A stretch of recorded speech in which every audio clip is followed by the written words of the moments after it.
Hello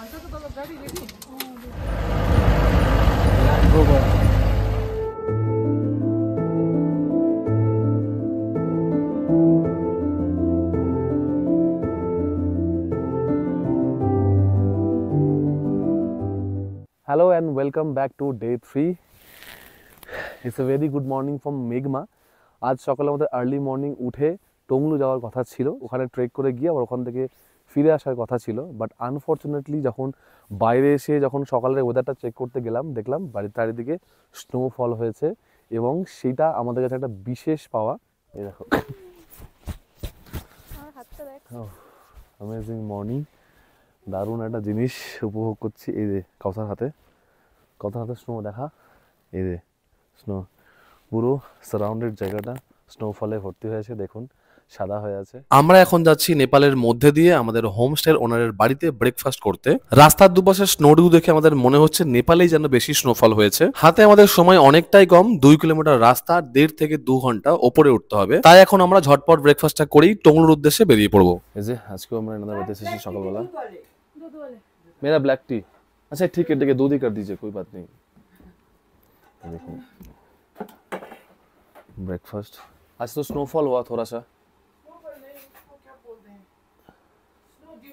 snow, अच्छा मतलब snowfall का, अच्छा अच्छा अच्छा अच्छा अच्छा ওকে, আমরা ব্রেকফাস্ট করে এখন টংলুর উদ্দেশ্যে রওনা দিলাম। এই দেখুন কিছুটা হাঁটার পরে গতকালের মতোই আবার ট্রেক রুট পেয়ে গেছি। আজকে আমরা ধরবো ট্রেক রুটটা, আস্তে আস্তে যাবো, যেহেতু আজকে আমাদের শেষ দিন, মানে কোনো তাড়াহুড়ো নেই, কিছু নেই। টংলু যদি নাও পৌঁছতে হবে তাতেও কোনো অসুবিধা নেই, আস্তে আস্তে উঠবো। এবং উঠছি এই কারণেই, ওপরটা দেখতে পাচ্ছেন কতটা উঁচু, এবং ওইখান থেকে যদি একটা ভিউ পাবো গোটা নেপাল এবং গোটা ইন্ডিয়ার, সেটা আপনাদের দেখাবো। আমরা এখন স্বর্গের মধ্যে দিয়ে হাঁটছি, দেখুন কি সুন্দর।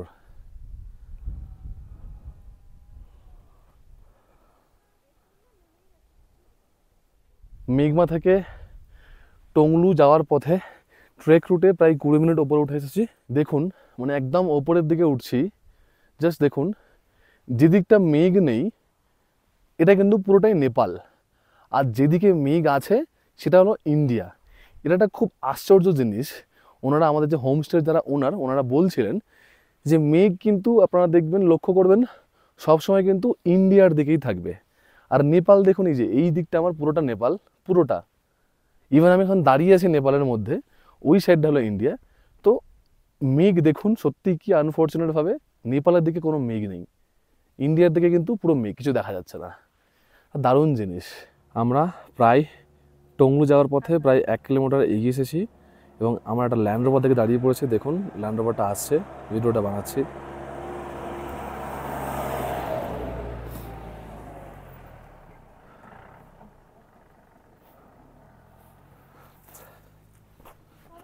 দেখুন সামনে একটা আমরা পাহাড়ও দেখতে পেয়েছি, উঁচু পাহাড়, আমরা যতটা উঠেছি তার থেকেও উঁচু পাহাড়। গতকালের থেকে কিন্তু আজকে অতটা বেশি কষ্ট হচ্ছে না। আর আজকে দেখুন ওয়েদারটা পুরোপুরি নীল ওয়েদার, আকাশটা পুরোপুরি ক্লিয়ার। আমরা একটু আগে একটা শেড ভিউ পেয়েছি কাঞ্চনজঙ্ঘার, কিন্তু সেটা একটা সাইড থেকে অল্পটুকু। আশা করছি আগে গেলে পুরো দারুণ ভিউ পাবো কাঞ্চনজঙ্ঘার, তো সেটা আপনাদের দেখাবো। এই যে ঠিক যেমনটা বলছিলাম, একটা সাইড থেকে ভিউ পেয়েছি এবং এতটাই কাছে কাঞ্চনজঙ্ঘা, মানে বিশ্বাস করে আমি জীবনে প্রথমবার এত কাছ থেকে দেখছি। দেখুন আপনাদের দেখাচ্ছি, মানে এই যে 3 দিন ধরে আমরা ট্রেক করলাম তার যে সার্থকতা বোধহয় আজকে আমাদের যে টংলু যাওয়ার 3য় দিনের যে ডিসিশনটা ছিল সেটা কিন্তু সার্থক হলো। কারণটা দেখুন, এই যে এর থেকে বেটার ভালো জিনিস আর হয় না, অ্যাটলিস্ট আমার জীবনে তো হয়নি। দেখুন জাস্ট আমার হাতের সামনেই স্লিপিং বুদ্ধা শুয়ে আছে। It's heaven heaven heaven, seriously nothing can bit this. আমার হাতের সামনে এত পুরো ওয়াইড অ্যাঙ্গেলে, পুরো ওয়াইড রেঞ্জ কাঞ্চনজঙ্ঘা আমি প্রথম দেখছি, সিরিয়াসলি এত কাছ থেকে। এই দেখুন তার সামনে মেঘের চাদর, যে মেঘের চাদরটা আপনারা দেখতে পাবেন সান্দাকফু থেকে। এই দেখুন আজকে সান্দাকফু থেকে, আশা করছি সান্দাকফু থেকে একটা লেভেলের ভিউ দেখা যাচ্ছে, জাস্ট দেখলেই বুঝতে পারবেন। আচ্ছা, তো এটা লেখা আছে এখানে টংলু পুলিশ আউটপোস্ট, এই যে দেখতেই পাচ্ছেন, প্লাস লেখা আছে welcome to Tonglu rescue centre. ভাবুন এখানকার বা এখানে যারা থাকে তারা যে রোজ সকাল উঠে এই জিনিসটা দেখে, ওফ কি জিনিসটাই না চোখে দেখে, oh my god, this is beauty, oh my god, seriously. এ দেখুন এখানেও লেখা আছে গভর্নমেন্ট অফ ওয়েস্ট বেঙ্গল থেকে সাইনবোর্ড দেওয়া আছে, টংলু জীব বৈচিত্র্য ঐতিহ্যবাহী স্থান। পিছনেই কাঞ্চনদাও কিমাচ্ছে, কি দারুণ। হ্যাঁ, সামনে পুলিশ আউটপোস্ট আছে, ওখানে আমাদের চেকিং বা কোনো রকম কিছু হতে পারে, লেটস সি, না হলে খুবই ভালো।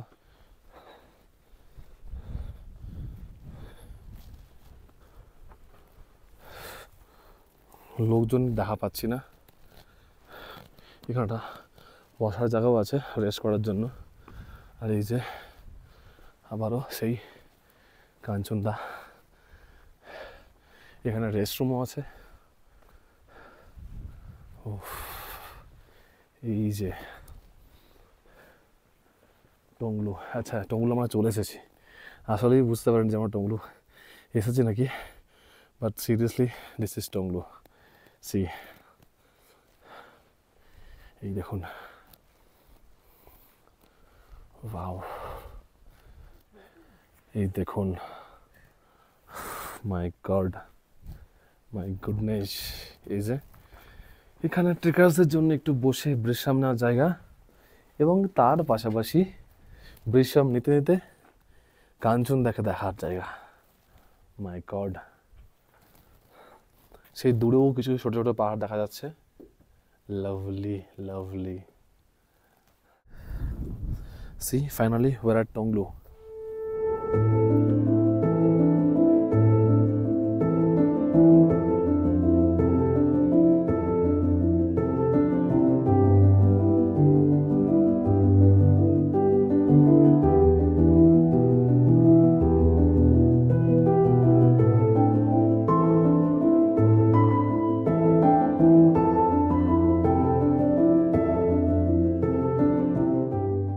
ওকে, so finally we're at Tonglu.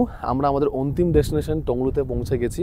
এখানে এসে আমাদের 3 দিনের ট্রেকের যে সবথেকে বিশেষ মুহূর্ত, সবথেকে ভালো লাগার জিনিস কাঞ্চনজঙ্ঘাকে আমরা খুব দারুণভাবে দেখলাম, এবং এই ছোট্ট জনপদ, ছোট্ট যে গ্রামটাকে আমরা খুব সুন্দর করে দেখলাম। দেখুন পিছনে, এখানে স্পেশালি যারা সান্দাকফু ট্রেকে যায়, ট্রেকার্সদের জন্য এখানে কিন্তু রেস্টিং পয়েন্ট বলতে পারেন, বা যদি যারা কেউ অবশ্যই নেচার লাভার, অবশ্যই সান্দাকফুর বাইরেও কিছু ভাবেন যারা, তারা কিন্তু অবশ্যই এই টংলু ছোট্ট গ্রাম, ছোট্ট জনপদে কিন্তু একদিন বা আপনার ছুটির 8-10টা দিন আরামসে কাটাতে পারেন। এখানে টেম্পারেচার এই মুহূর্তে কত ঠিক বলতে পারছি না, অ্যাপ্রক্সিমেটলি আমি আইডিয়া করতে পারছি, ধরে নিন ওই 8-9 এরকম হবে, বাট প্রচণ্ড ঠান্ডা হাওয়া দিচ্ছে। নিচে কিন্তু একটু আগে যখন আমরা 2 কিলোমিটার নিচে ছিলাম মেঘমাতে, তখন কিন্তু এতটাও ঠান্ডা ছিল না, বাট এই ওপরে আসতে কিন্তু মারাত্মক। যেরকম কাঞ্চনজঙ্ঘার ওয়াইড অ্যাঙ্গেল ভিউ, সাথে কিন্তু দারুণ প্রচণ্ড হাওয়া কনকনে। সাথে এই যে দেখুন টংলুর পুরো, যেরকম বললাম, পুরো গ্রামটা, সাথে সামনে এই ছোট্ট পুকুরি একটা, কি দারুণ একটা পাহাড়ি ছোট্ট গ্রাম। সময় কিন্তু এখানে অনেকটাই থমকে গেছে, আমাদের শহুরে জীবন, শহুরে সব কিছুর মধ্যে দিয়েও সময় কিন্তু অনেকটাই এখানে থমকে গেছে। লাভলি। ওকে, সো আমি এখন টংলুতে, যেরকমটা বললাম, টংলুর এমন একটা জায়গায় আমরা দাঁড়িয়ে আছি, প্রেয়ার্স ফ্ল্যাগ ভিউ পয়েন্টে, যেখান থেকে আমার পিছনে দেখা যাচ্ছে মাউন্ট কাঞ্চনজঙ্ঘাও। ঠিক পাশাপাশি যদি ভালো করে আপনারা দেখেন, মাউন্ট এভারেস্টও দেখা যাচ্ছে। কিন্তু আপনাদেরকে আমি ব্যাক ক্যামেরায় ভালো করে মাউন্ট এভারেস্টকে দেখাচ্ছি।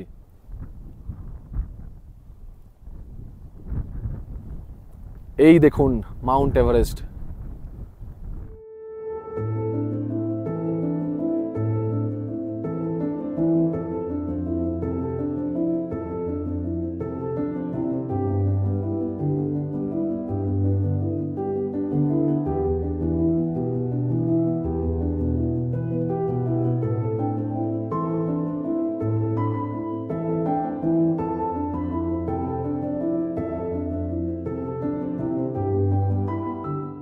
ওকে, আমাদের অন্তিম ডেস্টিনেশন ঘোরা কমপ্লিট। এবার আমরা বাড়ি ফেরার পথ নেব। আমরা টংলু থেকে নিচে নামা শুরু করেছি। 3070 মিটার উপরে এই টংলু ছেড়ে আমরা এখন বিদায় নিচ্ছি। দেখুন আমরা আসছি আর আমাদের সাথে সাথে ডগুটা আমাদের সাথ নিয়েছে নামার সময়। এটা কিন্তু নর্মাল দেশি কুত্তাই, কিন্তু এখানে বিদেশি লাগছে। শুনেছি পাহাড়ে যারা কেউ ট্রেক করে তাদের সবসময় একটা কুকুর সাথ নেয়। সত্যি আমরা মানে 3 দিন ধরে ট্রেক করছি, আজকে এই ফেরার সময় এই কুকুরটা কিন্তু আমাদের পিছন পিছন আসলে এখন সামনে আমাদেরকে গাইড করছে। দেখুন এই যে এই কুকুরটা। টংলু থেকে এখন মেঘমা পর্যন্ত নিচে নামছি। শুনেছি পাহাড়ে যখন ট্রেক করে তখন কোনো না কোনো সময় কোনো একটা কুকুর তোমাদের সঙ্গ নেয়, এবং সেটা গতবার যখন সান্দাকফু ট্রেক করছিলাম তখনও একটা কুকুর আমাদের সঙ্গ নিয়েছিল। ঠিক সেমভাবে আজ যখন আমরা ফিরছি নিচে নামছি টংলু থেকে, ঠিক সেভাবেই আমাদের একটা কুকুর সাথ নিয়েছে। এ দেখুন এ আপাতত আমাদের সঙ্গ নিয়েছে, ঠিক ওপর থেকে আমাদের সাথে নামছে। টংলু থেকে প্রায় 500 মিটার মতো নেমে এসেছি, আমাদের সাথে সাথেই যাচ্ছে। ওই দেখুন আমরা থামলে ও থেমে যাচ্ছে, সাথে সাথেই যাচ্ছে লেজ নাড়িয়ে নাড়িয়ে। সত্যি এই যে মিথ একটা, মানে সত্যিই তাই, এ কিন্তু বহুক্ষণ হয়ে গেল আমাদের সাথে সাথেই আগে আগে হেঁটে হেঁটে আসছে। জানি না এই মিথটার পিছনে কি মিথ, মানে কি জিনিস কাজ করছে, but seriously this is amazing. Seriously ও কিন্তু জানে যে আমরা এই পথেই যাব, তার জন্য কিন্তু ও এইখান থেকে মানে আমাদের ঠিক এই ট্রেক রুটে ঢুকে পড়লো আর কি আমাদের সাথে। দারুণ। একটু আগে যখন উঠছিলাম তখন কিন্তু ওয়েদার সম্পূর্ণ আলাদা ছিল, এখন কিন্তু দেখুন ওয়েদারটা পুরোপুরি চেঞ্জ হয়ে গেছে, এবং সত্যি কথা বলতে ঠান্ডাটাও কিন্তু মারাত্মক বেড়ে গেছে। তখন যেরকম ঠান্ডাটা কম ছিল, আর এখন কিন্তু ঠান্ডাটা অনেকটাই বেড়ে গেছে। আর তার সাথে সাথে মেঘগুলো একদম কান ছুঁয়ে বেরিয়ে যাচ্ছে, ঠান্ডা শীতল মেঘ। বলতে পারছি না কুকুরটা আমাদের সঙ্গ ছাড়লো নাকি, ডান দিকে বেঁকে গেছে সেই ঝোপের দিকে, আই ডোন্ট নো। ওকে, আমরা এই মুহূর্তে নামছি। ওঠার সময় আমরা ঠিক যতটা স্লোলি উঠছিলাম ঠিক ততটাই দ্রুত আমরা নামছি। আমাদের উঠতে টাইম লেগেছিল, আমরা 8:15 হাঁটা শুরু করেছিলাম, এবং আমাদের উঠতে টাইম লেগেছিল ওই ধরে নিন 10:15 নাগাদ, মানে 2 ঘন্টা উঠতে টাইম লেগেছিল 2 কিলোমিটার, মানে পার ঘন্টায় 1 কিলোমিটার। বাট ঠিক এখন এই মুহূর্তে যা স্পিডে নামছি সেটা মনে হয় যেরকমভাবে আমরা নর্মাল সমতলে হাঁটি সেরকমভাবেই। এই দেখুন আসার সময় যেরকম নাজারা ছিল, এখন পুরো তখন দেখা যাচ্ছিল একদিকে ইন্ডিয়া একদিকে নেপাল, এখন কিন্তু পুরো মেঘে ঢেকে গেছে পুরো, বেলা বাড়ার সাথে সাথে। ঠিক গতকাল যখন আমরা পৌঁছালাম তখনও কিন্তু ঠিক এরকমই মেঘ ছিল, এবং সেজন্যই আমরা একটু মানে একটা অন্যরকম ফিল করছিলাম যে মেঘমাটা হয়তো অতটাও ভালো না, শুধুমাত্র ট্রেকার্স এসে এখানে হোল্ড করে। বাট পরবর্তীতে যে জিনিস আজকে দেখলাম সেটা থেকে তো আমাদের ভুল ভাঙলই। এনিওয়ে কুকুরটা কিন্তু আর আসছে না, আমাদের সাথ ছেড়ে দিয়েছে, আমরা এখন একা একাই যাচ্ছি। চলে এসেছি, খুব তাড়াতাড়ি নেমে পড়বো আমরা মেঘমা। ওঠার সময় যে জিনিসটা মানে দমের বা সাফোকেশন টাইপ হচ্ছিল, নামার সময় কিন্তু সেটা একদমই হচ্ছে না। কিন্তু এখন পায়ের যে মাসেলের মধ্যে কিন্তু এখন একটা মানে সেই কাঁপুনি ধরছে আর কি। তো এই ধরনের ট্রেক রুটে আপনারা যখন ট্রেক করবেন সাথে কিন্তু অবশ্যই একটা ভলিনি স্প্রে রাখবেনই, যেটা খুবই কিন্তু কার্যকর। ওকে, আমার ভিডিও আমি এখানেই শেষ করছি। এই গোটা ট্রিপটা একটা দারুণ ট্রিপ ছিল, স্পেশালি যার শেষ ভালো তার সব ভালো। ওহো, কুকুরটা কিন্তু আমাদের থেকে যায়নি দেখুন, এই যে। এনিওয়ে যেরকমটা বলছিলাম, যার শেষ ভালো তার সব ভালো। আমরা কিন্তু শেষ মুহূর্তে একটা দারুণ দারুণ কাঞ্চনজঙ্ঘা এবং এভারেস্টের ভিউ দেখলাম, একদম লাভলি। তো আপাতত এই ছিল আমাদের টোটাল ট্রিপ। আপনাদের কেমন লাগলো অবশ্যই জানাবেন, এবং ভিডিওটা কেমন ইনফরমেটিভ ছিল অবশ্যই কমেন্ট বক্সে জানাবেন, শেয়ার করবেন আমার ভিডিওটা ভালো লাগলে, এবং অতি অবশ্যই আমার চ্যানেলটি সাবস্ক্রাইব করবেন। ওকে, আমরা অলমোস্ট নিচে নেমে এসেছি, আর মোটামুটি 8-10 মিনিটের মধ্যেই কিন্তু আমরা আমাদের মেঘমাতে যে হোমস্টেতে পৌঁছে যাব। ওখান থেকে আমাদের গাড়ি ঠিক করা আছে, ওখান থেকে আমরা বিদায় নেব, নামবো শিলিগুড়িতে। আচ্ছা, তো এখানে এই মুহূর্তে এতটাই মেঘ বা কুয়াশা, কিন্তু আমি একটা পোড়া পোড়া গন্ধ পাচ্ছি, মোস্ট প্রবলি ওখানে কিছু জঙ্গল টঙ্গল পোড়াচ্ছে হয়তো। তো সব মিলিয়ে এতটাই একটা অন্ধকার মতো হয়ে আছে। তো আমি উপদেশ দেবো এটাই যে যদি কারো ট্রেক করি হয়, আর্লি মর্নিং ট্রেক করুন। আর্লি মর্নিং হোমস্টে থেকে বা হোটেল থেকে বেরিয়ে যেখানে আপনাদের যাওয়ার সেখান থেকে কিন্তু ট্রেক করা শুরু করুন 6টা 6:30টার মধ্যে। বিকজ সেই সময়ের যে বাতাসে যে স্নিগ্ধতা প্লাস যে পরিষ্কার ব্যাপারটা থাকে, ক্লাইমেট কিন্তু পুরোটা পরিষ্কার থাকে। তো আমি এটাই উপদেশ দেব। এবং যারা এইখানে এইরকম জায়গায় ট্রেক করবেন তারা অবশ্যই সাথে করে ভলনি জাতীয় স্প্রে রাখুন, রিলিফ স্প্রে রাখুন, যেটা আপনাদের অবশ্যই অনেকটা বেশি কাজে দেবে। তো অনেকেই আছেন যারা এই ধরনের লাঠি যাদের ট্রেকে কাজে লাগে, তারা কিন্তু সাথে বাড়ি নিয়ে যায়। কিন্তু আমি যেহেতু এখন কলকাতা ফিরবো না, বাড়ি ফিরবো না, শিলিগুড়িতেই থাকবো, তার জন্য এটা কিন্তু আমি এখানেই ছেড়ে যাব মেঘমাতে। এই লাঠিটা অনেক 3টে দিন আমার সাথ দিয়েছে, আমাকে মানে যে ট্রেক করার উপরে ওঠার অনেকটা বেশি সাহস জুগিয়েছে এই লাঠিটাই। সো আমি আমাদের হোমস্টেতে এই মুহূর্তে পৌঁছে গেছি। দেখতে পাচ্ছেন পিছনে ঘর বাড়ি দেখা যাচ্ছে, এই যে পৌঁছে গেছি। তো এবার আমাদের শিলিগুড়ি ফেরার পালা।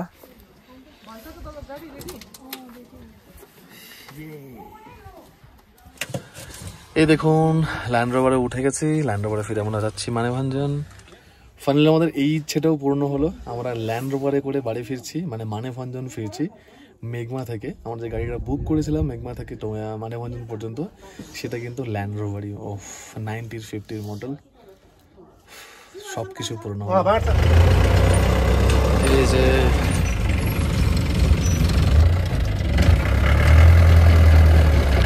কত পুরনো গাড়ি, হ্যাঁ হ্যাঁ হ্যাঁ, আমরা তো চেতে পারি কথা।